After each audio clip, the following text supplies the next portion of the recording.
prefect, itadrag test lahat ang leader. Hindi yan akin, hindi yan akin. Yung ang world leader na conference, hindi yan umaten. Iba inutusan niya. Ilang taon ka na? 76 na ako. Ang tagal ko na sa politiko. Yung tatay mo, kahit ganun, hindi sumasama sa komunista. Kaya yung nag-declare ng martial law dahil marami ng komunist. Kaya, pero ikaw iba eh, kakampi mo eh. Saan ka nakakita na, anong allegiance ng mga, yan nasa sa Congress, anong allegiance nila? Oh, tanumpahan mo nga kung sa Constitution ng Pilipinas o ano, sa komunista. Sa komunista yan. Kaya mag-isip-isip na kayo mga Pilipino. Kakampi na nila ang makaliwa. Darating, gusto nyo ba maging komunista? Wala na nga komunista eh. Sa China, hindi na komunista. Cambodia, hindi na. Vietnam, hindi na. Libya, hindi na. Ano pa yung mga komunist na El Salvador? Hindi na komunista yan. Cuba, hindi na. Independent na sila. Pumunta ka sa sa Europe. Naghiwalay-walay na ang USSR dati.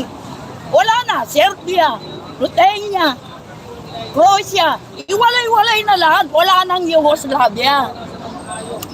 Bosnia. Wala na. Kaya kayo, mga Pilipino na nagko-communist, wala na. Wala nang communist. Ano na sila? Sa China nga, merong coke dun eh. Sa China, may coke na dun. Bakit ang galing mo sa istorya na yun? Historian ako. sorry. Marcos. Europe.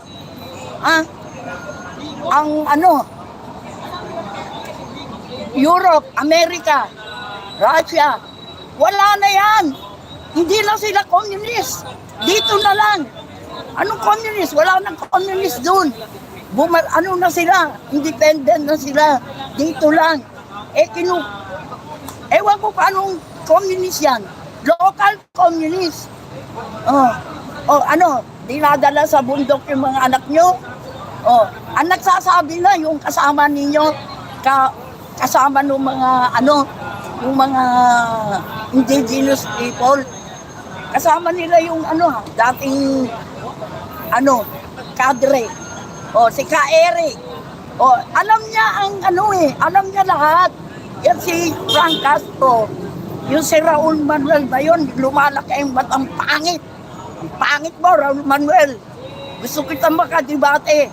Magharap tayong dalawa, may tatanong ako sa iyo. Pag nasagot mo, believe na ako sa iyo. Kaya nako, mga Pilipino, para nyo ng awa. Sumama na kayo. Wala nang mangyayari sa atin. Lahat na tayo patay gutom.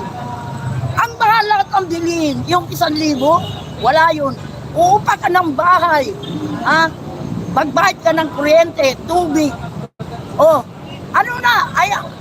Kahit 50,000 ang sweldo mo, tatanggalin lahat.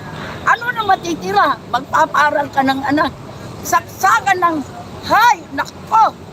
Ang standard living na sa Pilipinas, masyadong, maganda pa sa Vietnam, Cambodia, Indonesia, bababa doon ang bilihin bababa ang kuryente.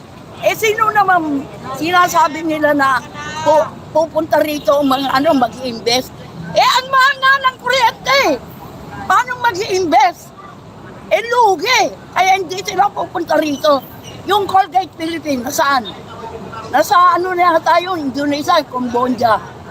Yung Colgate Philippines, hindi nyo alam yun? Hindi. Meron yun. Pabrika ng Colgate. Wala na rito kasi mahal ang kuryente. Hindi nyo alam eh. Ka na yan. Wala na.